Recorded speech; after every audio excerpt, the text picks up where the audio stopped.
பணதடை மற்றும் காரியதடை என்பது வாழ்க்கையின் பலருக்கும் ஏற்படும் சிரமங்களாகும். இவற்றை நேர்மறையான ஆற்றலால் சீரமைக்க பல பரிகாரங்கள் செய்யப்படுகின்றன. அதில் உப்பு பரிகாரம் முக்கியமானது. பணதடை மற்றும் காரியதடை பற்றி. பணதடை. பணம் அடிக்கடி வராமல் இருக்கிறது. சம்பாதிக்கிற பணம் போதவில்லை. செலவுகள் எதிர்பாராமல் அதிகரிக்கின்றன. நிதிநிலை சரியாக இல்லாமல் குடும்பம் மன அமைதியை இழக்கிறது. காரியதடை. ஒரு திட்டம் எடுத்து வைத்தாலும் அது நிறைவேறாமல் போகிறது. தொடர்ந்து முயற்சித்து சாதிக்க முடியாத நிலை. சலிப்பு, ஏமாற்றம், எதிர்பார்ப்பு குறைதல். இரண்டும் ஒரே நேரத்தில் வந்தால் வாழ்க்கை சீர்குலையும் அபாயம் அதிகரிக்கும். இதற்கான தீர்வு நம்பிக்கை, நேர்மறை ஆற்றல் மற்றும் எளிய பரிகார வழிமுறைகள். உப்பு பரிகாரம். உப்பு பரிகாரம் என்பது நமது மனதையும் சூழலையும் நேர்மறையாக மாற்றுவதற்கான ஒரு சக்தி வாய்ந்த வழிமுறை. உப்பு ஆற்றல் சுத்திகரிப்பில் முக்கிய பங்கு வகிக்கிறது. உப்பு தூய்மை பரிகாரம். நேர்மறை ஆற்றல் பெற சோகஸ்மெலி. வெள்ளிக்கிழமை அல்லது திங்கட்கிழமையில் செய்யலாம். ஒரு மூட்டை கல் உப்பை, அரைக்காதது, வீட்டின் நுழைவாயில் அருகில் வைக்கவும். வீட்டை சுற்றி 8 முறை உப்பை கொண்டு மந்திரம் ஓதிக்கொண்டு செல்லவும்.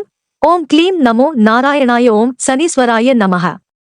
பின்னர் அந்த உப்பை சேகரித்து ஒரு தண்ணீரில் கரைத்து விடுங்கள். இதை மூலிகை செடிகளின் அருகில் அல்லது ஓர் மழையில்லா இடத்தில் செய்யவும். உப்பு குளியல் பரிகாரம். மூலிகை சேர்த்து சோகஸ்மெலி. இது நமது உடல் மற்றும் மனதை சுத்தமாக்கும். ஒரு பெரிய பானையில் குளியலுக்கு தேவையான தண்ணீர் எடுத்துக்கொண்டு அதில் கல் உப்பும் சிறிது துளசி இலையும் சேர்க்கவும். அந்த நீரை கொண்டு குளிக்கவும். குளிக்கும்போது இந்த மந்திரத்தை மனதிற்குள் சொல்லவும். ஓம் மகா கணபதியே நமக. இது உங்கள் உடலில் ஏற்படும் எதிர்மறை ஆற்றலை அகற்றி பணகாரிய தடைகளை அகற்ற உதவும். வீடு மற்றும் சுற்றுப்புற சுத்தம். வீட்டில் காலங்காலமாக காத்திருக்கும் நெருக்கடி அல்லது சச்சரவும் பணதடை உருவாக்கக்கூடும். வீட்டை சுத்தம் செய்யும் போது கொஞ்சம் உப்பு சேர்த்து தண்ணீரால் துவையுங்கள். வீடு முழுவதும் தண்ணீரை தெளிக்கவும். இது சுற்றியுள்ள நெருக்கடியை குறைத்து புதுப்பிப்பு சக்தியை தரும். கும்பகோணம் அல்லது தீர்த்த பரிகாரம். நீங்கள் ஒரு சிவாலயத்திற்கு சென்று உப்பை எடுத்துச் சென்று அங்கே தண்ணீரில் கரைத்து விடலாம். இதை செய்த பிறகு நிவாரணம் ஏற்படும். உப்பு மற்றும் விளக்குதிரி.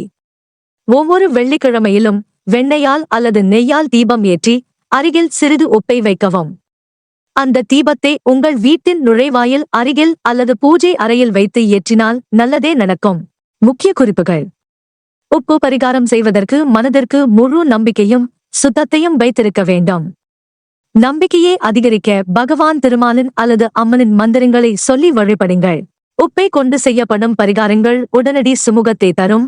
ஆனால் தொடர்ந்து நற்செயல் மற்றும் திட்டமிடல் அவசியம். பணதடைகளுக்கு கூடுதல் பரிகாரங்கள்.